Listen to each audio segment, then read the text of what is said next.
C'était le 5 août dernier. Georges Cordaï, actuel ministre libanais de l'Information, s'était exprimé sur la guerre au Yémen et avait critiqué l'implication des pays du Golfe dans ce conflit.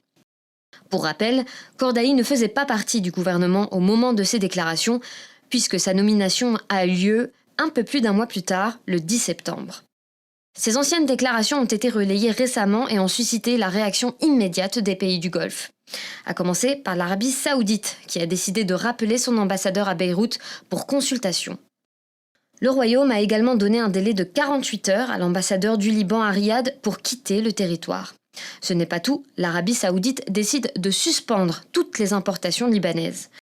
Les mêmes mesures ont été prises par le Bahreïn et le Koweït, qui décident de rappeler leurs ambassadeurs. De leur côté, les Émirats arabes unis ont annoncé le retrait de leurs diplomates à Beyrouth. Seul le sultanat d'Oman s'est abstenu de prendre des mesures de rétorsion à l'égard du Liban. L'opinion publique diverge sur la question. D'un côté, d'immenses portraits du ministre Georges Cordaï ont été affichés dans la capitale yéménite ce dimanche. D'un autre côté, les experts estiment que la crise est beaucoup plus profonde.